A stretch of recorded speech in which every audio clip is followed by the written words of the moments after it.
Madam Vice President, Mr. Speaker, Leader Schumer, Leader Jeffries, Jack, Chip, Jeff, Amy, and other members of the Carter family, and distinguished guests.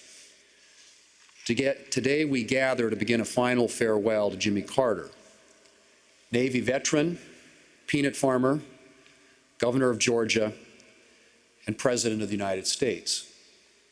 Sunday school teacher, Nobel Prize winner, advocate for peace and human rights, and first and foremost, a faithful servant of his Creator and his fellow man. In a commencement speech he delivered at Liberty University back in 2018, President Carter told a story about going on a mission to Massachusetts back in his younger days under the auspices of the Southern Baptist Convention. During that trip, President Carter was impressed by the success of a fellow missionary in winning souls to Christ. And so as the mission was winding down, he asked him what made him so successful.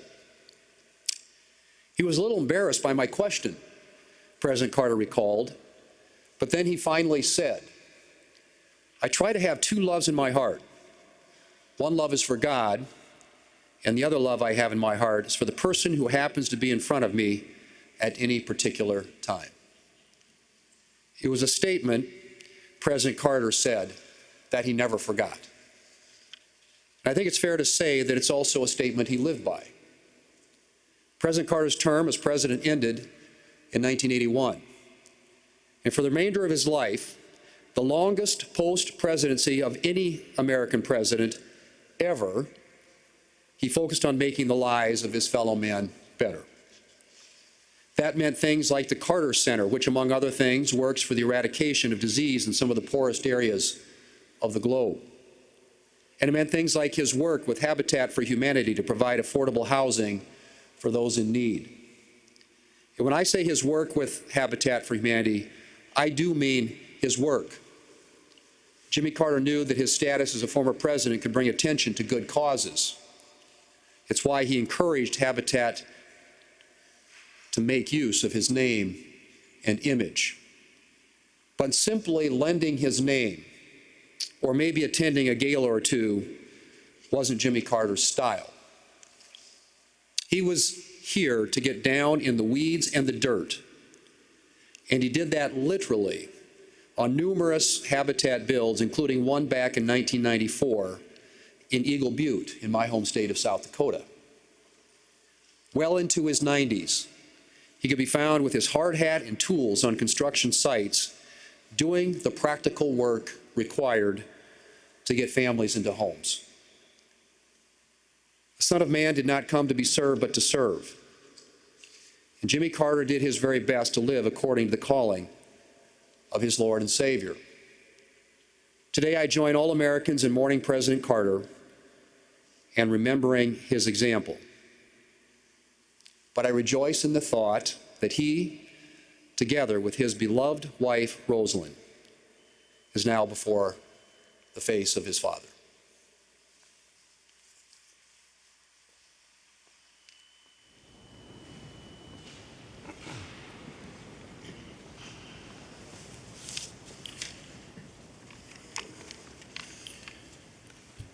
To the family, to Jack and Chip and Jeff and Amy, the entire Carter family, Vice President Harris, members of the Cabinet, Leader Thune, my colleagues in Congress, and my fellow citizens.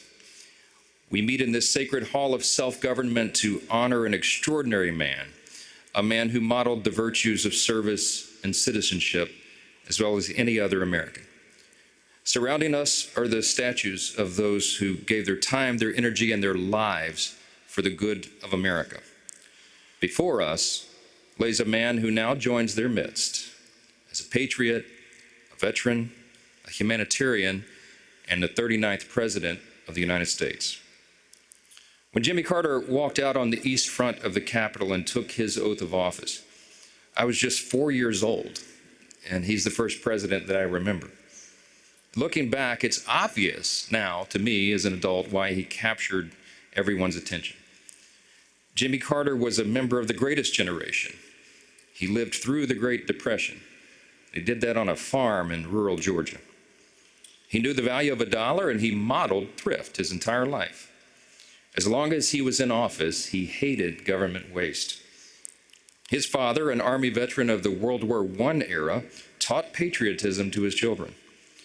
And eventually his son, this young man from Plains, followed his father's example of self-sacrifice, and he joined the Naval Academy in the middle of World War II.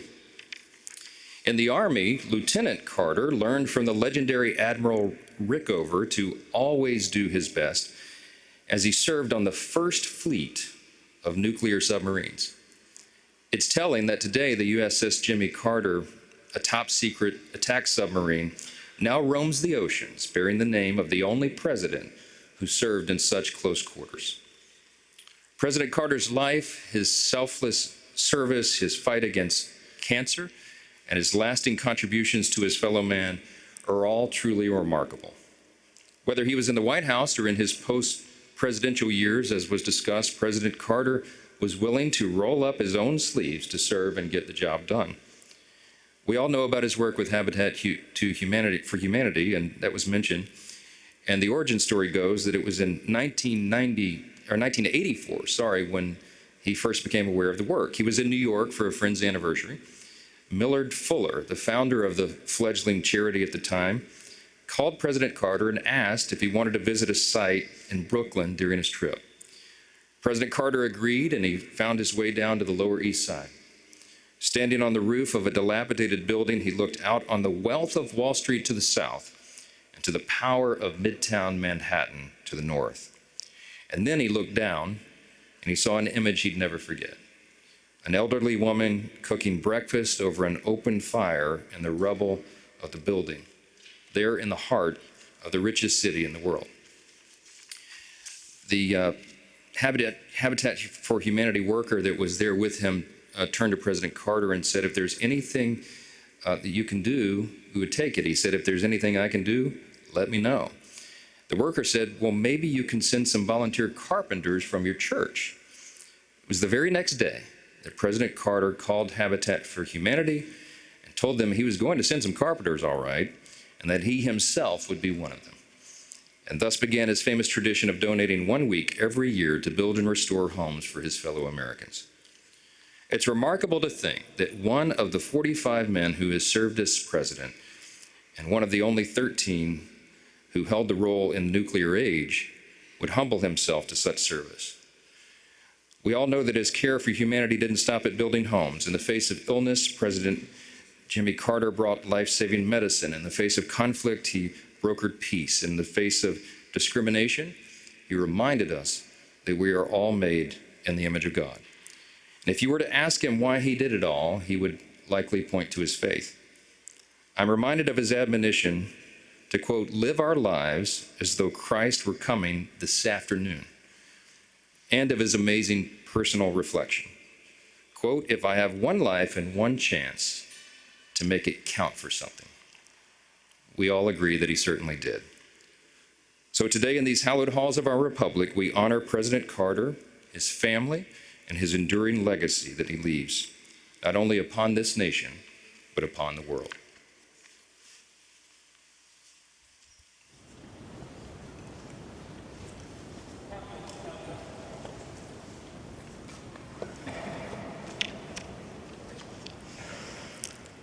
Leader Thune, Speaker Johnson, Leader Schumer, Leader Jeffries, members of Congress, and distinguished guests.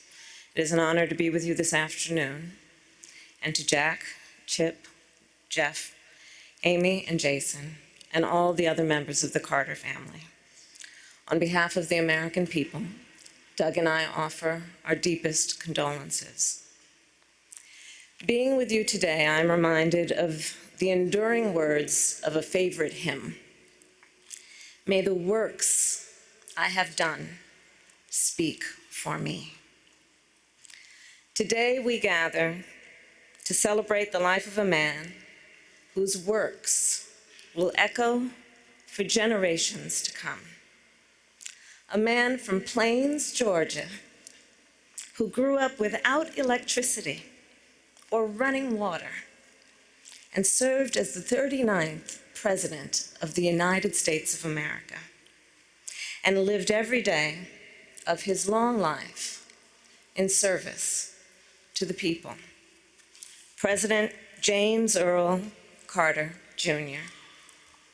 So I was in middle school when Jimmy Carter was elected president, and I vividly recall how my mother admired him, how much she admired his strength of character, his honesty, his integrity, his work ethic and determination, his intelligence, and his generosity of spirit. We have heard much today and in recent days about President Carter's impact in the 4 decades after he left the White House. Rightly so. Jimmy Carter established a new model for what it means to be a former president and leaves an extraordinary post-presidential legacy. From founding the Carter Center, which has helped advance global human rights and alleviate human suffering, to his public health work in Latin America and Africa, to his tireless advocacy for peace and democracy around the globe. And Jimmy Carter was a president of the United States who was ahead of his time. He was the first president of the United States to have a comprehensive energy policy, including providing some of the first federal support for clean energy. He also passed over a dozen major pieces of legislation regarding environmental protection, and more than doubled the size of America's national parks, including protecting our beloved redwoods in my home state of California. He was a president who, between the years of 1977 and 1981, appointed more Black Americans to the federal bench than all of his predecessors combined, and appointed 5 times as many women. And in the wake of Watergate, Jimmy Carter passed historic ethics legislation to help rebuild America's faith in government.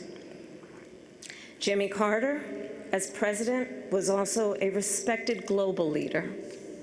To be sure, the years of his presidency were not without international crises or challenges, but his legacy of global leadership is well established.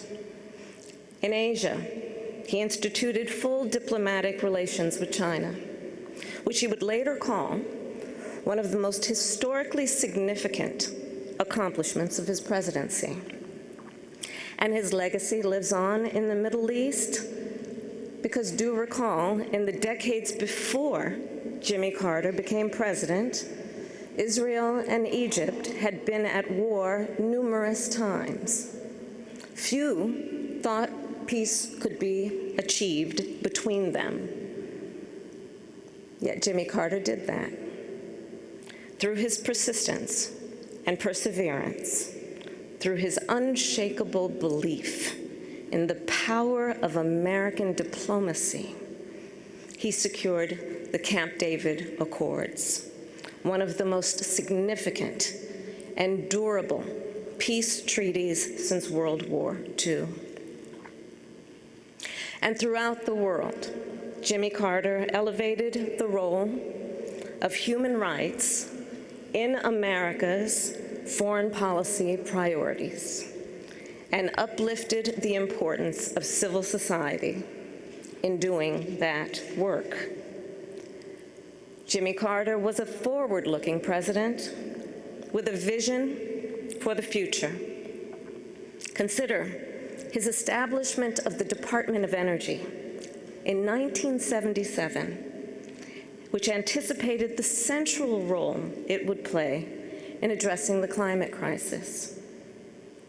His creation of FEMA in 1979, which enabled our nation to mobilize a national response to disasters, which has helped countless communities rebuild and recover. And his founding of the Department of Education later that year, which elevated public education institutions and increased national standards for the education of America's children and future leaders. Jimmy Carter was that all too rare example of a gifted man who also walks with humility, modesty, and grace. Recall the stories from the 1976 campaign about how he slept in the homes of his supporters to share a meal with them at their table and to listen to what was on their minds. How on their first trip for Habitat for Humanity, Jimmy and Rosalind rode the bus with the other volunteers. And when the group stopped for the night to stay at a local church, Jimmy and Rosalind gave their private room to a young couple who had put off their honeymoon to join the trip. And with the other volunteers, they then slept on the floor of the church basement. And then, of course, his work to eradicate the vicious guinea worm disease that once disabled millions of people a year. It was one of the Carter Center's greatest triumphs. And Jimmy Carter, of course, given his nature, attributed its success not to his own leadership, but to the thousands of everyday Africans who were on the ground doing the work. Throughout his life and career, Jimmy Carter retained a fundamental decency and humility. James Earl Carter, Jr. loved our country. He lived his faith, he served the people, and he left the world better than he found it. And in the end, Jimmy Carter's work and those works speak for him, louder than any tribute we can offer. May his life be a lesson for the ages and a beacon for the future. May God bless President Jimmy Carter, and may God bless the United States of America.